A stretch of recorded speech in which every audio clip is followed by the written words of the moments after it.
Anthony Trifot, bonjour. Oui, bonjour. Vous êtes vice-président du conseil départemental de la Sarthe, chargé notamment de la commission, président de la commission éducation et jeunesse. Le département parle là à la rentrée de construire le collège de demain, avant peut-être de détailler certains travaux. Qu'est-ce que l'on entend par collège de demain ? Alors écoutez, le collège de demain, c'est le collège qui doit répondre aux différents enjeux de la société aujourd'hui, et notamment l'enjeu de nos jeunes, scolarisés bien entendu de la 6e à la 3e, des enjeux bien entendu également sur la communauté éducative, l'évolution de la pédagogie et l'apprentissage scolaire, mais aussi une évolution énergétique, environnementale, à la fois sur le côté bâtimentaire et au côté cadre de vie même de l'établissement. Justement, vous avez parlé de côté énergivore que peuvent avoir certains établissements. Beaucoup ont été construits à une époque où il n'y avait pas forcément les mêmes normes que maintenant. Comment aller dans le bon sens pour que ces bâtiments consomment moins d'énergie, qu'ils soient plus vertueux ? Eh bien, déjà, le bon sens fait qu'on doit se rapprocher des utilisateurs, même des bâtiments. Avant d'engager des travaux, le département a engagé une démarche d'appropriation même des lieux en lien entendu avec les directeurs d'établissement, l'utilisation des bâtiments. Donc, ça passe par des challenges. On s'inscrit dans le challenge QBES, par exemple, qui permet de sensibiliser les utilisateurs. Mais aussi, c'est des actions forcément sur les bâtiments qui doit nous amener à avoir de meilleures conditions d'apprentissage l'hiver, mais aussi par des temps un peu plus chauds comme on a de plus en plus tôt en France. Et c'est quoi le challenge QBES ? Est-ce que vous pouvez nous en dire un petit peu plus ? Les utilisateurs ont sans doute que ce sont le corps enseignant et les élèves ? C'est ça, c'est vraiment un petit challenge qui se met en place au sein de l'établissement pour réduire la consommation même dans les lieux où ils sont. Ça passe par des gestes simples du quotidien, allumer et éteindre la lumière ou ne pas allumer quand on n'en a pas besoin. Ça passe par de la ventilation des locaux aussi. Ça passe par des gestes du quotidien qui permettent de réduire tout simplement la consommation. Et donc du coup, rien qu'avec ça, c'est le premier gain que l'on fait sur le volet énergétique. Le deuxième gain que nous, le département, on fait, c'est d'équiper l'ensemble de nos établissements de ce qu'on appelle de la gestion technique, ce qu'on appelle de la GTB, pour pouvoir piloter la consommation des énergies à distance en fonction de l'occupation des lieux. On chauffe moins la nuit ou le week-end et on chauffe un peu plus quand les élèves sont dans les salles et l'ensemble de nos bâtiments aujourd'hui sont en voie d'être équipés de GTB. Comment on s'adapte notamment au réchauffement climatique ? Parce que pendant des années, on s'est dit qu'il faut consommer moins d'énergie. On est en Sarthe, l'hiver il fait froid. C'est le cas et ça a été le cas l'an dernier. Mais là, on voit au mois de septembre des températures qui ont été caniculaires. C'est un double challenge ?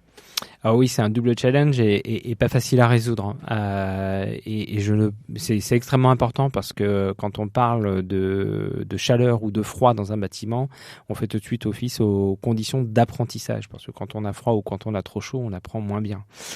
Donc le département doit en effet se préoccuper de ce double enjeu qui est à la fois de maintenir des températures agréables l'hiver sans trop baisser parce que quand on est assis sur une chaise, forcément il fait plus froid que quand on bouge, mais aussi dans des conditions de chaleur un peu plus importantes, y compris à partir du printemps, où on doit mettre en place des choses sur la façade du bâtiment.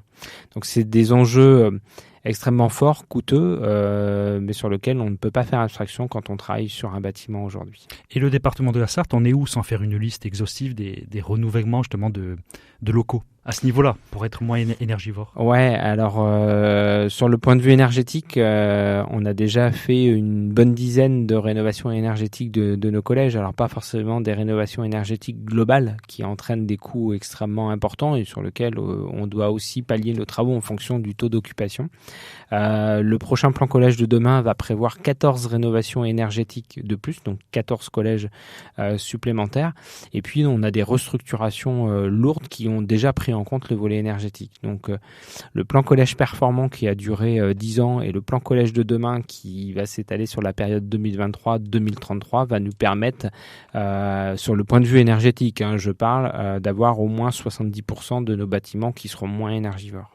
Le collège de demain, ça passe, donc vous l'avez dit, par un meilleur accueil des élèves. Comment on fait pour que les élèves porteurs de handicap puissent être mieux accueillis ? Comment faire des collèges plus inclusifs ? Alors, il faut tout simplement mettre en accessibilité déjà nos bâtiments et en accessibilité handicap, c'est tout type de handicap. Aujourd'hui, il ne s'agit pas de traiter l'accessibilité uniquement par la mise en place d'un ascenseur pour que le bâtiment soit accessible à tous les niveaux.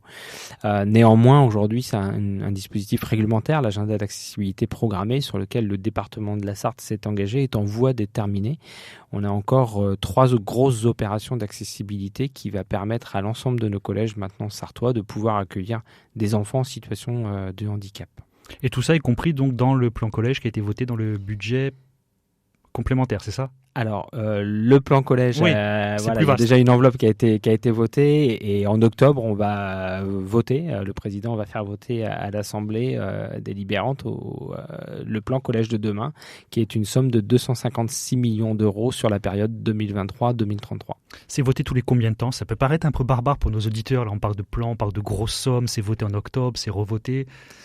Oui, alors au sein des collectivités, notamment le conseil départemental, on a un budget primitif qui se vote en début d'année. Ensuite, on a le budget supplémentaire qui se vote en milieu d'année, au mois de juin, début juillet, pour réactualiser les crédits. Et puis, on a ce qu'on appelle une décision modificative en fin d'année qui permet d'ajuster les crédits. Donc, tous les ans, bien entendu, 256 millions d'euros aujourd'hui sur le plan collège de demain, c'est une grande orientation sur laquelle on doit travailler pour avoir à peu près entre 25 et 30 millions d'euros de travaux par an à actualiser entre le budget primitif, budget supplémentaire et décision modificative. Et dans ce plan collège, il faut aussi pas seulement s'adapter pour être plus inclusif, pour être moins énergivore, mais il faut également anticiper. Oui, le but, comme je le disais tout à l'heure, c'est d'anticiper sur les enjeux de demain. Les enjeux de demain, si on va au-delà du cadre du bâtiment, c'est aussi former nos jeunes à être des citoyens responsables, engagés, respectueux de leur cadre de vie, respectueux de l'environnement. Donc c'est tout ce panel d'actions qui est compris également dans notre politique éducative et dans notre plan collège de demain. Et ça passe par exemple par un meilleur environnement ? Je parle au sens propre du terme, au sens visuel. Oui, on est convaincu que au sens visuel, ça joue beaucoup. L'enfant a beaucoup plus envie d'aller dans son collège quand il s'y sent bien. Et il s'y sent bien à la fois dans sa salle de cours, mais aussi dans l'espace de vie, les cours de récréation ou les espaces communs qui peut être un foyer, en leur laissant aussi de l'autonomie. Et je crois que c'est important dans les collèges. Et dernièrement, on a lancé des démarches participatives en concertation avec l'ensemble des élèves sur comment ils voyaient les espaces extérieurs de leur collège. Ça nous a vraiment donné une belle orientation sur ce qu'on peut faire avec eux. Et c'est quoi la suite à donner à ce projet ? Bien, la suite, c'est de faire des espaces qui correspondent à leur envie, c'est-à-dire des endroits où ils peuvent se défouler, des endroits où ils peuvent se reposer, des endroits où ils peuvent lire, partager des moments aussi avec leurs camarades, tout en respectant l'environnement, de faire des plantations d'arbres, de maintenir au mieux des espaces perméables, éviter de trop bitumer pour aussi moins avoir chaud sur ces espaces-là.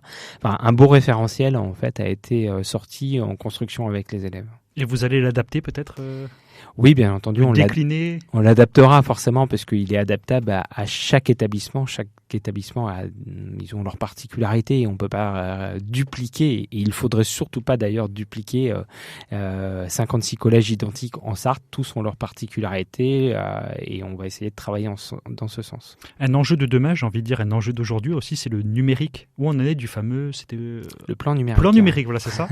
Voilà, le plan numérique collège. Écoutez, aujourd'hui, tous nos établissements sont raccordés à la fibre et au haut débit. On a même lancé un plan de déploiement du Wi-Fi dans les collèges pour permettre à la communauté éducative justement un meilleur usage des outils qui peuvent être proposés. Il faut essayer d'anticiper pour être le plus innovant possible et prêt face à la communauté éducative qui peut avoir des usages ou entre guillemets faire la classe autrement demain. Donc aujourd'hui, on a un plan de déploiement du Wi-Fi qui se fait. On a une dizaine de collèges qui sont déjà équipés.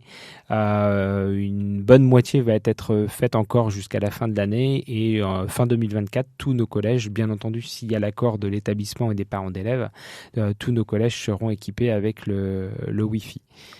Combien de collèges en Sarthe, vous avez dit 56 ? 56 collèges publics et 19 collèges privés. Est-ce qu'il y a des nouveaux établissements prévus ? Alors non, il n'y a pas de création d'établissement en Sarthe. C'est un point sur lequel on travaille justement sur la sectorisation pour permettre de veiller en fonction des effectifs si nos collèges sont en tension ou sous tension. Donc là, il y a tout un travail qui se fait. On n'a pas de création de collège. Néanmoins, on va construire un nouveau collège à louer par rapport à un bâtiment qui était vétuste où là, les élèves étaient aussi à l'étroit. Il y a un projet que je souhaiterais aborder, c'est la demi-pension à titre d'expérimentation au collège Costa Gravas. On se souvient qu'il y a toute une histoire, il y a eu un incendie, c'est ça ? Oui, c'est un collège qui avait brûlé et qui, en accord avec la ville et le département à l'époque, il avait été fait le choix de reconstruire un collège rapidement pour ces élèves qui étaient des élèves des quartiers plus en difficulté. Donc le choix a été de reconstruire avec de la structure provisoire.